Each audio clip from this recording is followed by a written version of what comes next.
Biskup Íslands segir að þjóðin þurfi ekki nýjan gjaldeyri heldur nýtt tungumál vegna þess að almenningur skilji hvorki stjórnmálamenn, fjölmiðlamenn né hagfræðinga. Sigurlaug fór og talaði við biskupinn í dag. Finnur þú fyrir reiði í samfélaginu? Já, það fer nú ekki frá hjá neinum. Það er mikil reiði, mikil sárindi og sorg. Kemur fólk til þín sérstaklega? Ekki er það nú, en bara hvar sem maður kemur og þá náttúrulega kemur þetta til tals og svo sjáum við þetta, fjöldafundir og aðsúgur að Alþingishúsinu og lögreglustöðinni. Hvernig finnst þér það, þessi mótmæli?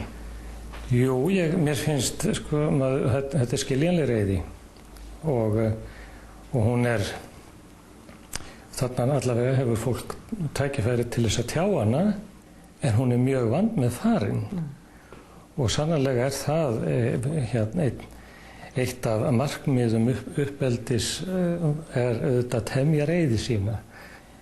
Það er að vissu leyti ógnvekjandi að sjá fyrir sér þessar myndir sem birtast á skjánum af reiðum lýð og því að við þurfum síst á því að halda að óreiðan og ilskan grípi sig.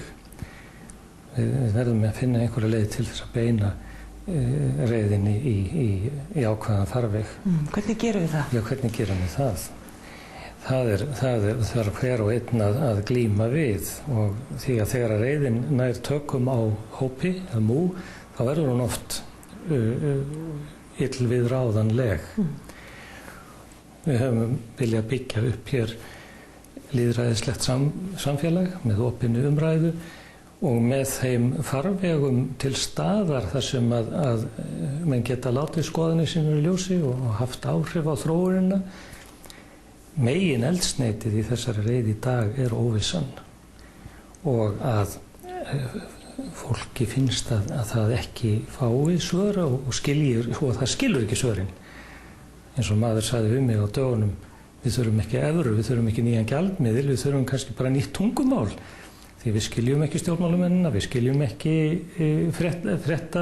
fjölmiðlana, við skiljum ekki ráðgjafana eða hagfræðingana. Þetta er einhvern veginn allt saman óskiljanlegt það sem er verið að segja okkur. Og þetta er vond tilfinning, auðvitað. En það er svolítið, þjóðfélagið er bara rauninni, það fer á hvolf. Já, það er komið á hvolf að mörgu leyti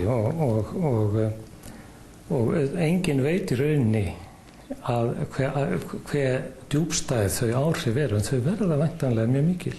Þetta er réttlátt samfélag, þar sem við vitum að réttlætið ræður för.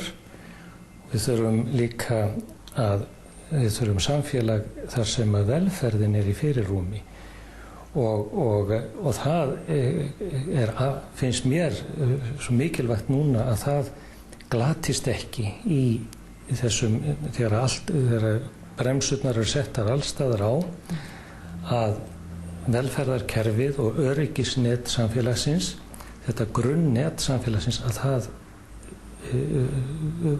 rofni ekki. Ætlið þið eitthvað svona að undirbúa þannig að þið getið hjálpað fólki? Hjálparstarf kirkjunnar er í samstarfi við önnur líknarsamtök eins og hér í Reykjavík og víðar. Hjálparstarfi finnur fyrir 100% aukningu á hjálparbeiðnum nú þegar. Og getið þið hjálpað öllu þessu fólki? Enn sem komið hefur það verið hægt og nú á þessari aðvendu þá verður leita til almennings að leggja sitt af mörkum til þess að hjálpa.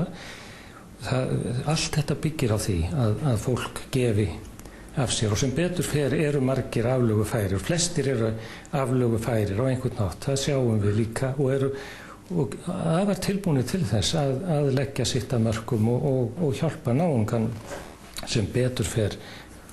Og ég held að hlutverk okkar í kirkjónum sé ekki núna að skammast út í ástandið, heldur að benda á vonina og ljósið birtu kærleikans.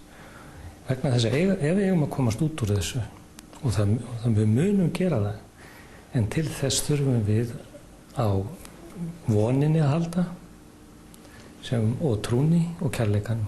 Það er þessi grundvallar þættir sem að megna einir að leiða okkur út úr kreppunni og hruninu og til framtíðar.